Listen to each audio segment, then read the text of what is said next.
Now let's expand the concepts of work and power to multiple dimensions. So before we just talked about how work is a force exerted for a distance, and all you care about is the parallel component. Well, now we still care about the parallel component, but we're going to do vector notation. And the way that we specify the parallel component is with this dot product.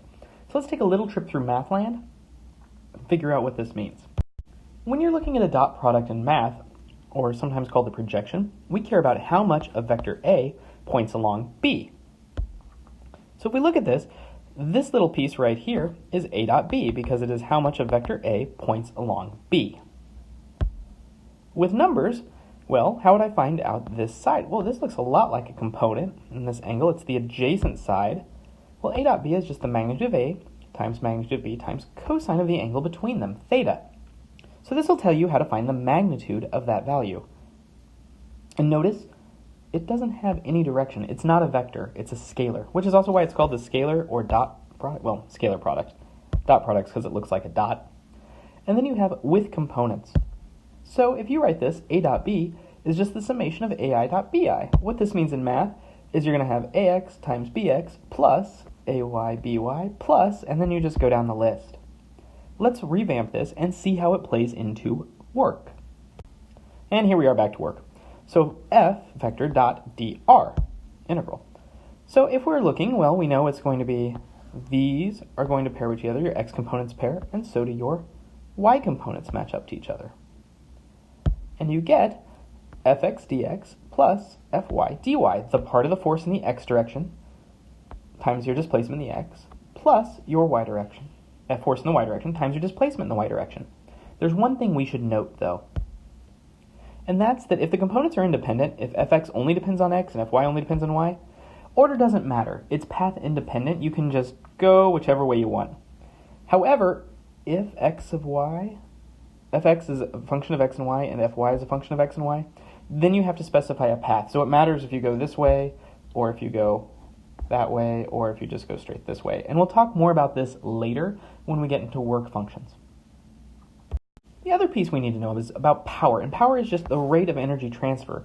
How much work do you do per time?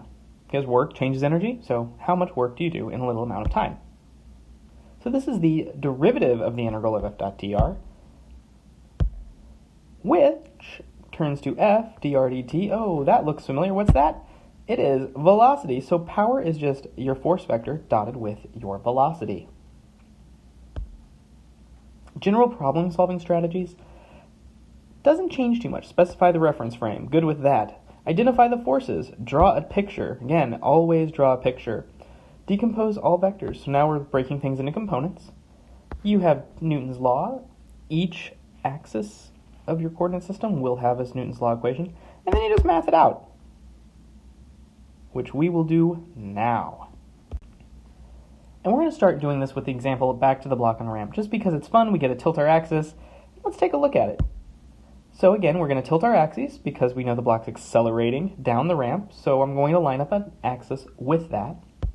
Draw my force diagram, and you can see normal force and the FGY, so the y component of gravity, are on the y-axis. Friction and FGX are on your x-axis. F dot dr. Okay, well, we know that from before, this is fx dx plus fy dy, integral of that. This is my fx, and n minus mg cosine theta is your fy. Again, that angle is your original theta right here. This is worth taking a look at a little more in depth. Particularly this dy. My y-axis is perpendicular to the ramp right here. This block, you will notice conspicuously how it is not moving in the y direction, so dy equals 0.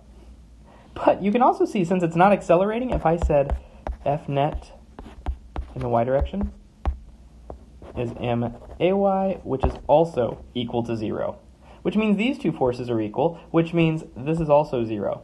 So you're not going to do any work in the y direction, but I wanted you to see it in this familiar context so you know what to do with it. The setup's the same, it just so happens that that part doesn't matter right now. Focusing on what does matter, these are your forces in the x direction. Friction, right over here, friction, and then your x component of gravity. The forces are going in opposite directions. And we need to figure out, here we go, we'll pull out mg.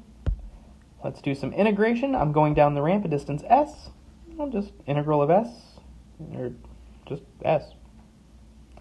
All right, because this would be evaluated 0 to s. That's your answer for the work done. Now let's take a look at the power done. I know that power is equal to force dotted with velocity. So let's examine what that dot product means again. This means force in the x direction times velocity in the x direction. Force in the y times velocity in y. Well, force in the y, gravity is just going straight down in this case. So let's make that 0. My force I know is going to be minus mg because it's pointed down. Remember the negative is just down. But I need to find this vy. So let's go kinematics. Change in velocity is equal to at. Well, I know I'm going to start at rest. So I start with a velocity of 0. My acceleration right here is minus g, minus 9.8, again pointing downward. Plugging this in, I get negative 9.8 meters per second, which makes sense because velocity changes with acceleration, and acceleration is just how many meters per second do I change every second. So if I change 9.8 meters per second every second, after 1 second I'm going 9.8 meters per second. All right, that makes sense. And now back to power. So let's plug in our new velocity, negative 9.8 meters per second, with our negative force, because they were pointing down. I'm getting positive power. Well, does that make sense? Think about that for a moment. Okay, good. And the answer is yes, because your kinetic energy is increasing. If your energy is increasing, you have to be delivering positive power. So because gravity is speeding up this ball, or rock, or whatever it is, you are delivering positive power, a positive change in kinetic energy. Physics works, look at that. Well, I will see you in class. If you have any questions, let me know.